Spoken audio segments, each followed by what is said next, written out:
మీరు అందరు అండగా నిలబడి నేను ఏడబోయి ఎవరితో కొట్లాడొచ్చినా మీరు ఇక్కడ కాపాడారు కాబట్టి నేను ఉన్నా ఈడ. మీరు కాపాడకపోతే నేను ఎట్లుంటా?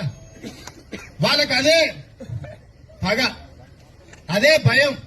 ఇది ఆడ తిరిగి వచ్చిన ఈ నాయలంతా ఒక్క దగ్గర కూర్చోనప్పుడు మాత్రం అక్కడిక్కడ అది అంటారు. ఆయన చూడంగానే వాళ్ళు ఏమైతే అందరూ ఒక దగ్గర జమ అవుతారు. లేనప్పుడు మా సార్ వస్తే తడాక వెళ్తే ఈసారి సార్ చేసేదే లేదంటారు.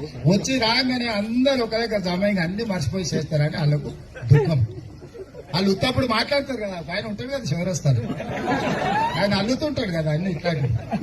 ఈసారి ఎట్లనో అట్లా చేయాలని అల్లుతాడు, జైలు తీసుకొని పట్టం పోతుంది. అంతేనా?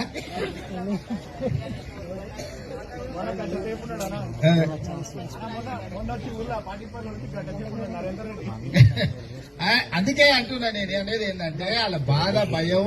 వీళ్ళు ఆయన లేనప్పుడు అక్కడ ఇప్పుడు ఆయన వచ్చేవరకు అందరూ ఒక దగ్గర గుమ్ము కూడతారు, గుంపు అవుతారు. వీళ్ళని ఎట్లా చేయాలని వాళ్ళు పన్నాగాలు బంతులు. నేను నీకు చెప్పేది ఒకటే, మనకు ఒక అవకాశం వచ్చింది. 10 ఏళ్లలో మన నియోజకవర్గాన్ని దేశానికి ఆదర్శంగా తీర్చిదిద్దుకున్నాం. 10 ఏళ్ల తర్వాత మళ్ళీ ఏ ఒక్క పని లేకుండా అన్ని పనులు పూర్తి చేసే బాధ్యత నాది. ఈ 10 ఏళ్లు కంచేసి కొడంగల్ని కాపాడుకునే బాధ్యత మీది. ఎందుకంటే నాకు వయసు ఉంది, ఓపిక ఉంది. 10 ఏళ్లు మన చేతుల అధికారం ఉంటుంది. ఈ 10 ఏళ్లు ముఖ్యమంత్రి కూర్చి కొడంగల్లోనే ఉంటుంది.